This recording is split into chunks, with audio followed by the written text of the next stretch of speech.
Welcome to Gab and Jam, episode 334. Wow. Yes. We are so happy to welcome Bruce back. Yes. Yes.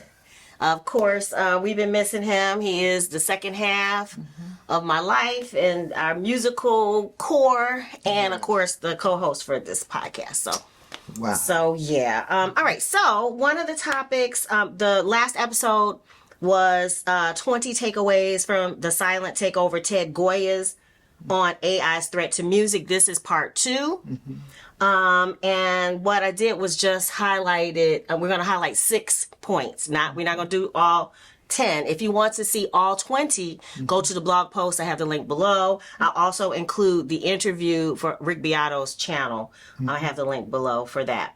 All right. So one of the main points that he made, one of the aha moments, is that AI is backward looking. And what he meant by that was it can never predict what's next, which is where the magic is. It can only look back and try to put together those backward pieces. Okay. Because it scrapes the internet for old things. Okay. Right. Right. Stuff that's already been done. Already been done. And he makes his point that Clive Davis never aligned to an algorithm. He was always had a feeling about what was coming next, and that AI can't do that. That's right. Yeah. Wow. Yeah. Jeez. Yeah. All right. The next point that he made that was super important and really sparked something for us is that AI cannot provide a live experience. Right. And so because it can't provide a live experience, it's never going to be as exciting. And the example he gave was Taylor Swift, that every place that her concert goes to is a whole, ends up being an economic moment for whatever that place is, and that people spend an average of $1,300. So Right. even people who say they don't have money, when they get ready to go to Taylor Swift, they have to have a new outfit. They, get the hotel room. Sometimes they fly to the location. Wow. Yeah. Jeez. So that even in the time when people are talking about recessions and high inflation and people don't have money or jobs or whatever, they're spending an average of $1,300 Wow. for Taylor Swift. Jeez. And that's beyond the ticket, and then of course the experience that goes with it. Wow. So he said that's how humans and artists can beat the algorithm. How they can beat AI is by providing that live experience. All right. The next point that he made is that using an AI to microwave a career is not sustainable. And we know about some of those AI written songs, and that some of them are doing really well on Spotify and all that.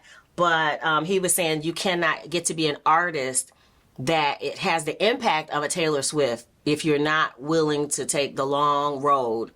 Yeah, I agree with that. And to nurture your fans, to nurture your sound, to stretch creatively, but that is over time.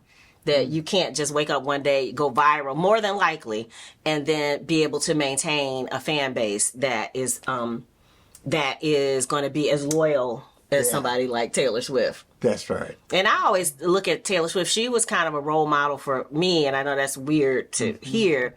When we first started doing the internet thing, and I heard that she would respond to every single comment of her fans, and so that was that's always been one of my goals, is to make sure that if people are reaching out to us, saying things, even some of the negative comments, I try to respond back, just so that it keeps them knowing that we're paying attention.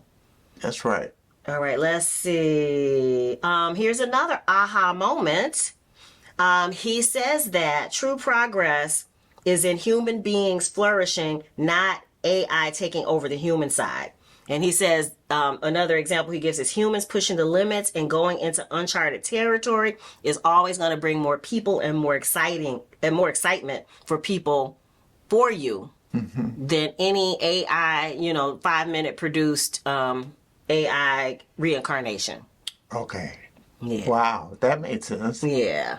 Yeah. Yeah. All right. The next point, and we've said this one ever since we started this new internet venture, is that the internet is both a blessing and a curse. It's been probably a curse for some people, you know, like some of the record companies and things like that, because artists can go directly to the public. But that's the good part of it, is that now we're not sitting around waiting for a record deal. We are connecting directly with people who engage with who we are. So we don't have to worry about, you know, we lost our record deal. Now we lost our email list. Like, no, our email list, we built it, so we own it.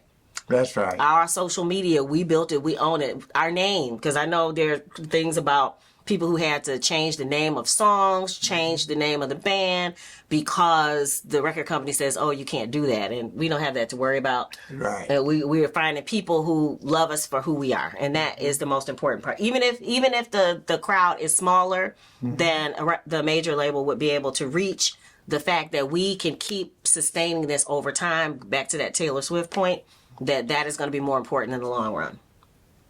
And finally, this one was truly unexpected, is his college and career advice. The advice he gives his own children and anybody he runs into. And I have never heard this perspective before, but his thing was look around for opportunities that call for your particular skills and interests and not the other way around. And he said, follow your passion and look around for places where your skills can be used. Listen to your heart and you will not be led astray.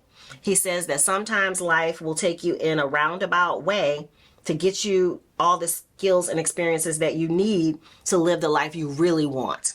And I think we can kind of attest to that sometimes we've gone out of the way, and it seems like a detour, but actually it's getting us closer to either knowing what we want or making the opportunity that we need. Yeah, I agree with that. Yeah. So yeah, again, make sure you check out the blog post to hear all the other aha points. And what do you guys think? Do you think any of these points make sense? So again, people are using AI. There is an impact on culture and on art. And these are the points that stood out to us. What stands out to you? Please leave it in the comments below. And what up? Obtanium Flow. Obtanium Flow is out there. It's out Yes, there. yes. Check it out. You could get through it. So yeah. Go get it. Obtanium Flow. And the t-shirts. There'll be links for the t-shirts in the description below. If you dig the vibe and you want to be a part of the tribe, be sure to subscribe. We're wishing you love, peace, and increase.